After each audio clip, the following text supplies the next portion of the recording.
C'est pas parce que tu réprimes la maladie que tu es conscient de la vérité. Connaître conscient de la vérité, c'est pas seulement connaître ce texte par cœur. Non, c'est plus que le connaître par cœur. C'est à l'avoir visualisé. Et moi, pendant que je priais, il me dit, il a pris nos infirmités. Ça veut dire qu'il m'en a débarrassé. Donc, quand je vais réprimer, parler à cette maladie, quel que soit le temps où elle va rester dans ce corps, je lui dirai tous les jours la même chose. Je t'explique, tu n'as toujours pas compris. Il a pris mes infirmités. Ça veut dire qu'il m'en a débarrassé. Il s'est chargé de mes maladies passées, présentes et futures. Ça veut dire que je n'ai plus à m'en charger. Il m'en a déchargé. Donc toi, tu as été déchargé depuis longtemps. De quel déchargement de la croix? Tu as quitté mon corps. Tu es un mensonge. Tu es un mensonge que Dieu tolère pour un temps. Mais moi, je ne te vois pas sur mon corps. Je te vois sur le corps de Jésus. Quels que soient les symptômes que je sens, tu n'es pas sur mon corps. Tu n'es pas sur mon corps. Père, je te rends grâce. Père, je te rends grâce. C'est ça la vérité.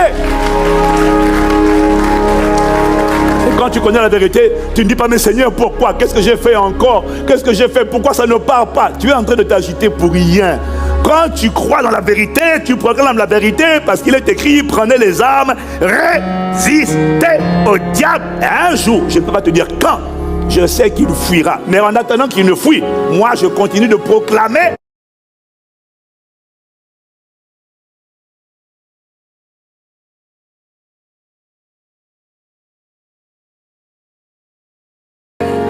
La parole reposée, appuyée sur la vérité. Et c'est ça la vérité. Jésus n'a pas oublié la maladie que tu as, il n'a pas oublié la maladie, il n'a oublié aucune des maladies, il n'a oublié aucune des infirmités, il n'a oublié aucune oppression, il a tout accompli, il a dit tout est parfaitement parfait. Et je me tiens dessus. Et tu sais quoi, je vais te donner mon secret. Quand j'ai mal et que je sens la douleur, la frustration monter en moi, qu'est-ce que je fais? C'est pas la peine de demander à Dieu, mais Seigneur, qu'est-ce que je fais? Ça ne va rien changer. Quand c'est comme ça, je bâtis un hôtel d'action de grâce. Parce que je sens que la frustration est en train de rentrer en moi. Alors je bâtis un hôtel d'action de grâce. Et tu sais ce que je dis? Je commence à dire à Dieu, Dieu de perfection. Père, Dieu de perfection, je te rends grâce.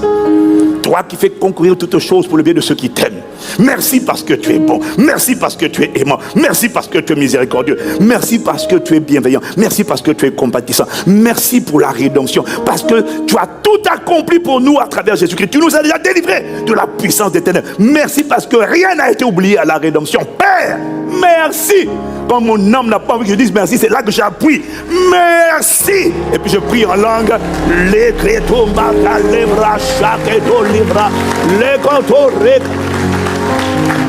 Je suis en train de te parler de l'attitude des violents, de ceux qui marchent par l'esprit.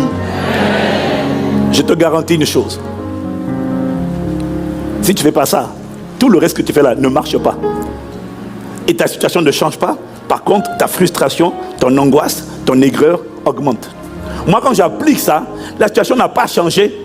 Mais à la fin de la prière, j'ai la paix et je continue encore d'avancer. Je comprends que tu n'aies pas envie d'acclamer. Mais je suis en train de te donner des secrets, bien-aimé.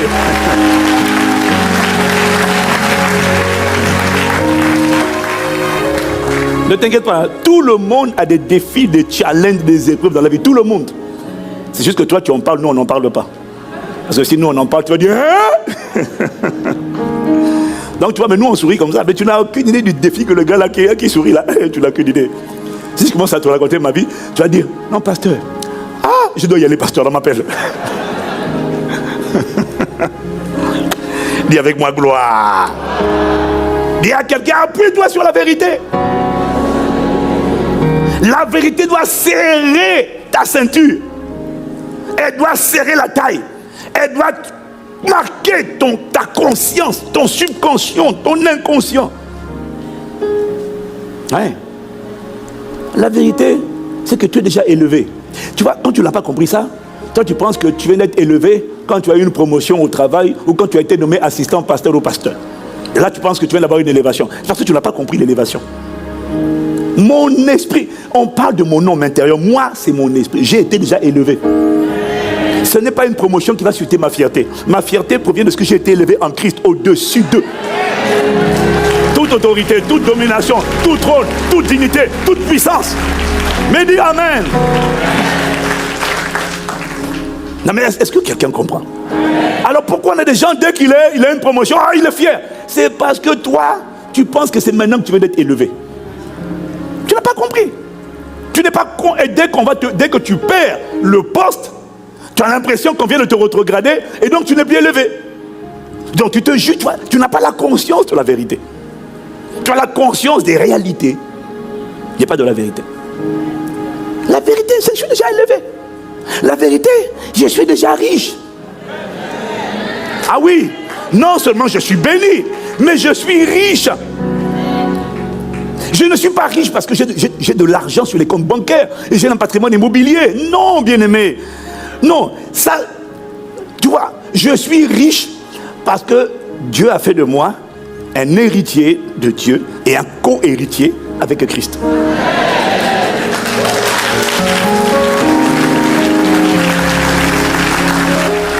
Romains 8, verset 17.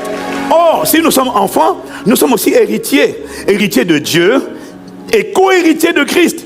Si, toutefois, nous souffrons avec lui, afin d'être glorifiés avec lui. Est-ce que quelqu'un peut dire Amen? Ah oui, non, tu dois comprendre. Je suis déjà riche. Pourquoi? Parce que je suis héritier. Le prince George, qui est le fils, je crois, de William et de Kate Middleton. Hein? C'est ça, non? On l'appelle George, non? Oui, vous qui suivez Gala et tout ça là. Bon, bref. Hein? Le prince George, dès sa naissance, il est déjà riche. Il est riche, pas parce qu'il a travaillé, pas parce qu'il a amassé, mais parce qu'il est riche par héritage. Alors laisse-moi te dire une chose. Je suis déjà riche. Le transfert de richesse dont on parle là, c'est bien. Mais ce n'est pas ça qui fait de moi quelqu'un de riche. Cette fortune accumulée sur la terre va s'arrêter sur la terre. Dans l'éternité, tout ce que tu auras accumulé sur la terre vaudra zéro. Dans l'éternité, tu es riche, tu seras riche parce que tu es un enfant du roi. Et dès lors que tu es enfant du roi, tu es déjà héritier. Je vous parlais de la différence vendredi. Le mot co-héritier, la version française, quand elle dit co-héritier, en fait, bon, c'est pas faux, mais la version anglaise est mieux, elle est meilleure parce qu'elle dit joint heir. Elle ne dit pas co-heir, parce que co-héritier, c'est comme si on peut avoir, voilà, lui il a 90%, moi j'ai 10%. Or, joint heir, c'est tout ce qui est à lui est à moi. C'est différent. C'est ça le texte grec, c'est tout ce qui est à lui est à moi. Mais quel est cet amour-là? Il m'a tout donné, il a mis tout à ma disposition. La vérité, c'est ça.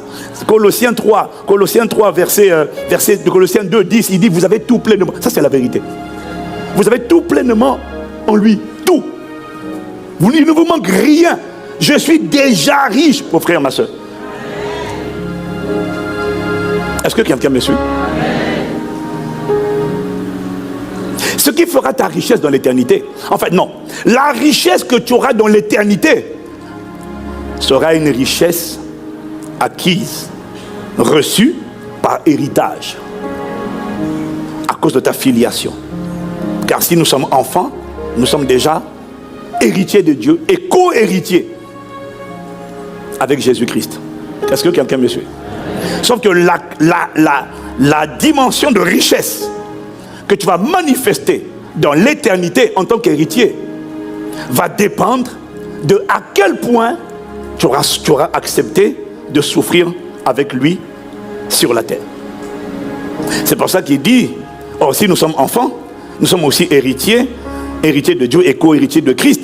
Si toutefois nous souffrons avec lui, afin d'être glorifiés avec lui. Donc, la dimension de richesse que tu vas manifester dans l'éternité, c'est sûr que tu es un héritier. Dès lors que tu es né de nouveau, tu as accès à un héritage. Mais on n'aura pas tous le même héritage parce qu'on n'aura pas tous accepté de souffrir avec lui de la même manière. Donc, les achats immobiliers, les patrimoines, les crypto-monnaies, tout ce que tu auras accumulé sur la terre là, ça ne va rien produire pour toi dans l'éternité. C'est la qualité de ta souffrance qui détermine la qualité de tes récompenses.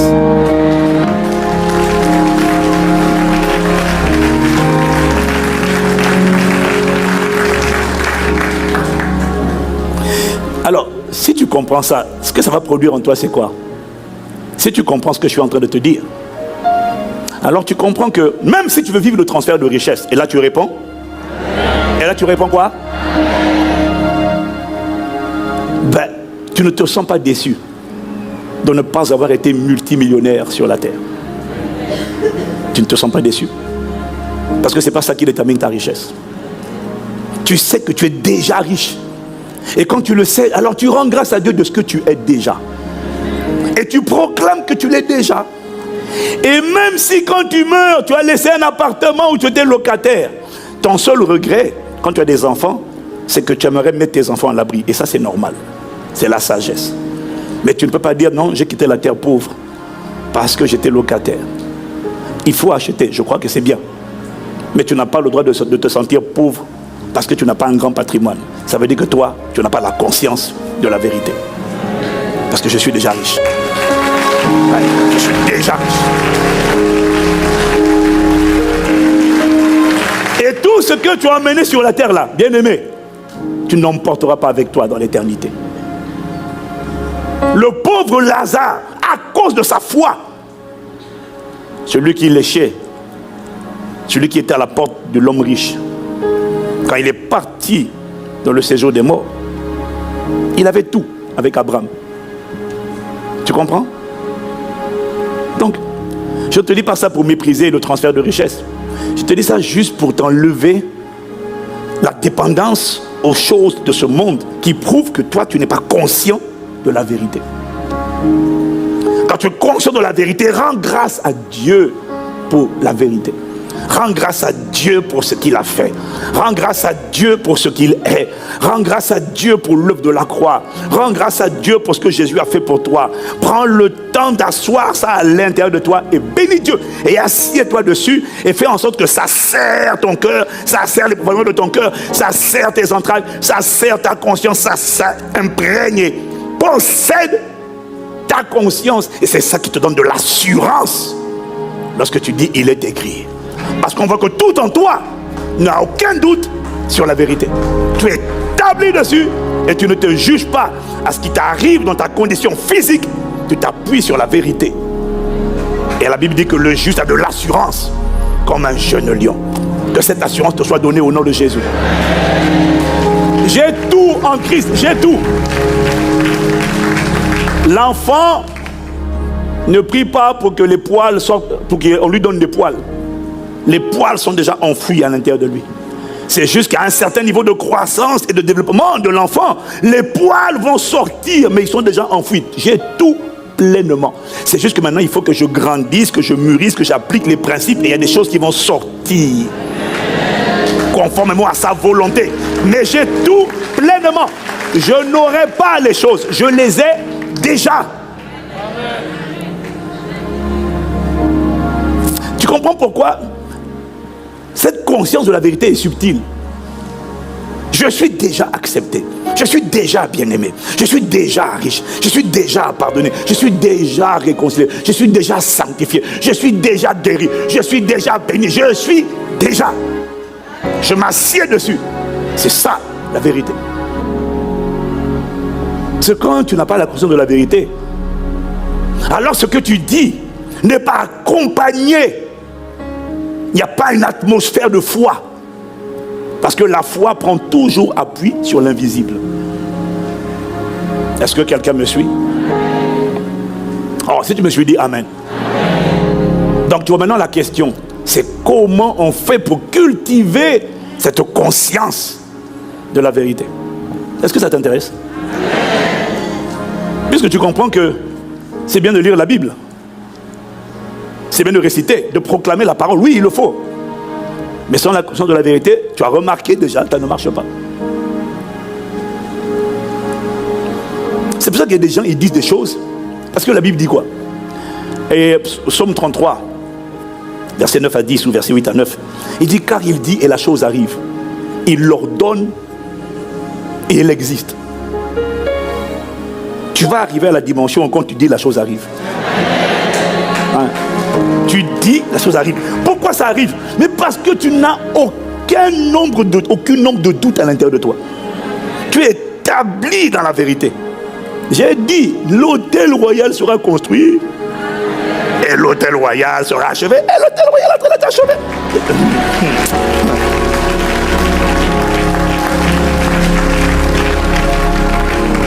Non, écoute, il y a des choses que je ne te dis pas, hein, il y a des choses que je ne te partage pas. Mais honnêtement, moi-même quand je vais là-bas, je dis mais ça là, tout le monde dit que humainement c'est impossible. Je te dis qu'un gars est venu du Nigeria, il a vu, il a dit non, un millionnaire, il n'a pas fait d'offrande. Mais il est venu. Non mais oui, mais bon, tu sais, moi j'ai compris que vraiment, il ne faut pas compter sur les riches. Hein. Non, non, c'est pour ça qu'il faut bénir Dieu pour mon frère et ma soeur. Pour toi. Non, il faut bénir Dieu. Non, non, non, moi. Ah ouais. C'est-à-dire, nous tous les pasteurs, on bénit Dieu pour nos veuves de Sarepta et nos petits avec 5 pains et 2 poissons. Ce sont ceux-là qui font avancer le royaume. Ah oui, oui, ah, je te dis. Ce sont eux. C'est toi le héros, c'est toi, c'est toi, c'est toi. Oh, acclame Dieu. Acclame Dieu pour toi-même. Ah oui, oui. C'est ça qui fait que maintenant, quand on me dit, il y a tel millionnaire qui veut te voir, je dis, ah, est-ce que même j'ai envie d'y aller? Bon, je vais parce qu'il faut sauver son âme, hein, mais sinon, moi, je ne m'attends plus à rien.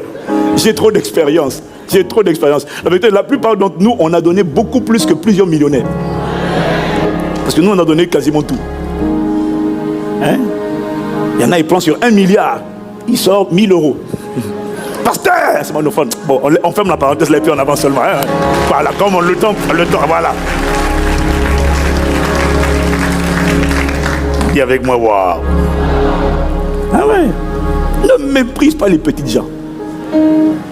Ne les méprise pas. Là, je parle à tous les pasteurs, hein. Ne les méprise pas. J'ai trop d'exemples comme ça. Amen. Donc, j'ai tout. Je n'aurai pas, j'ai.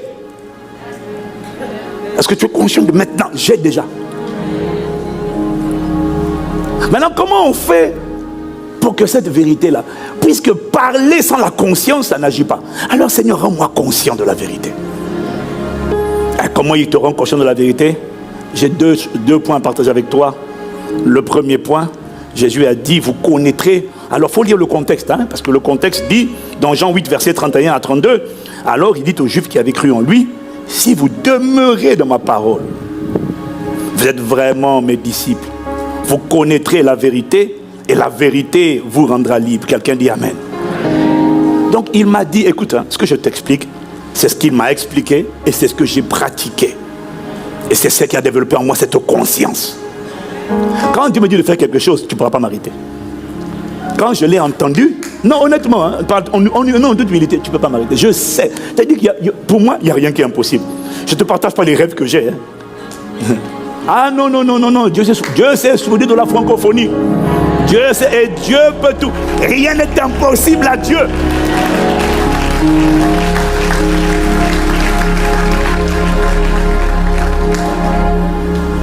Alors comment on fait pour être conscient de cette vérité? Mais il dit, si vous demeurez dans la parole, vous êtes vraiment mes disciples, vous connaîtrez la vérité vous rendra libre. Donc il faut demeurer dans les Écritures. Il faut méditer les Écritures. Mais en particulier, il faut cultiver l'habitude de méditer sur ce que les Écritures disent de Dieu. Ça, c'est le premier point. Il faut prendre le temps de méditer sur les attributs de Dieu, sur la grandeur de Dieu. Ton nom est infiniment grand. Il faut prendre le temps de méditer sur la grandeur de Dieu, sur la sagesse de Dieu, sur la puissance de Dieu, sur l'intelligence de Dieu. Il faut prendre le temps, pas seulement de lire les Écritures, mais de méditer. Tu commences par la méditation. Dis Amen. Parce qu'il faut t'appuyer sur les Écritures. Qui est Dieu? Il est un roi. Il règne. Il y a des mots sur lesquels tu dois zoomer. Tu dois réfléchir. Ça, c'est la première chose. Mais la deuxième chose, La première chose, ça tu la connais déjà. Mais ce qui a changé ma vie, c'est qu'il m'a montré que, à part après la méditation, parce qu'il y a des gens qui méditent, mais qui n'ont pas la conscience de la vérité. Il m'a montré qu'il faut méditer, mais la chose qui doit suivre la méditation, c'est la contemplation. C'est la contemplation. Oh, Makato Rabashata Kalia. Mais contempler quoi? Contempler Dieu. Le contempler tel qu'il est. Comment on le contemple? On le contemple à travers l'adoration. On le contemple à travers l'adoration et la méditation. C'est-à-dire que je médite pendant que je suis en train d'adorer. Je médite sur qui il est. Je ferme les yeux ou je peux ouvrir les yeux, qu'importe. Mais je réfléchis à qui il est. Et c'est une manière de le chercher. Dans la contemplation, pendant que je médite, Dieu va toujours se révéler à moi. Et il va me révéler sa grandeur. Il va me révéler. Je vais avoir... Oh Seigneur, aide-moi à expliquer ça. Il m'a dit, plus tu le contemples, plus ton esprit va être imprégné de la facette de lui que tu es en train de contempler. Plus tu contemples sa grandeur, plus tu contemples sa puissance. Il m'a dit que quand tu contemples sa grandeur, il y a ce qui se passe. Dans 2 Corinthiens 3, verset 18, il dit, nous tous qui le visage découvert, ça veut dire qu'on n'est pas voilé, nous contemplons comme dans un miroir la gloire du Seigneur. Il dit, la gloire du Seigneur c'est quoi? La gloire du Seigneur, ce sont les facettes visibles du Seigneur. La gloire du Seigneur, c'est pas une chose. La gloire, c'est l'honneur. La gloire, c'est la puissance. La gloire, c'est la manifestation visible de ce que Dieu est. Lorsque ce que Dieu est devient manifeste, devient visible, quelqu'un dit Amen.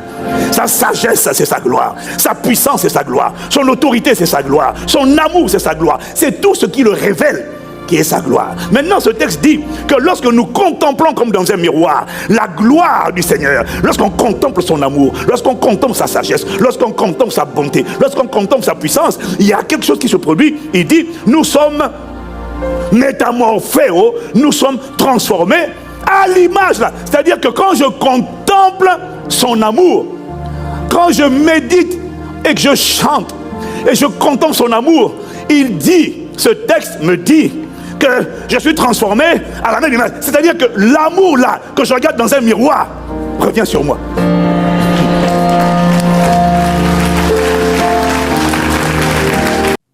Dieu vous bénisse abondamment. Merci d'avoir suivi cette vidéo.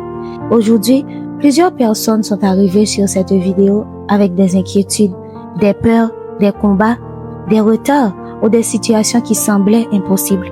Mais après avoir entendu cette parole, vous ne pouvez plus repartir de la même manière. Dieu vous a rappelé qu'il est fidèle, qu'il n'abandonne jamais ses enfants et qu'aucune situation n'est trop difficile pour lui. Je crois que quelque chose a été déposé dans votre cœur aujourd'hui. Peut-être que votre miracle n'est pas encore visible, mais votre foi a été fortifiée. Peut-être que votre réponse n'est pas encore arrivée, mais Dieu est déjà à l'œuvre en votre faveur. Continuez à prier, continuez à croire, continuez à avancer. Ne laissez jamais le doute voler ce que Dieu est en train de construire dans votre vie. Si cet enseignement vous a béni, nous aimerions également savoir ce que Dieu a fait dans votre vie à travers ce message. N'oubliez pas de vous abonner à la chaîne, d'activer la cloche de notification et de partager cette vidéo avec quelqu'un qui a besoin d'entendre cette parole aujourd'hui. Que le Seigneur fortifie votre foi, ouvre les portes fermées devant vous, exauce vos prières selon sa volonté et vous accorde sa paix, sa faveur et sa grâce. Merci d'avoir regardé cette vidéo. À très bientôt pour un nouveau message de bénédiction. Que Dieu vous bénisse abondamment.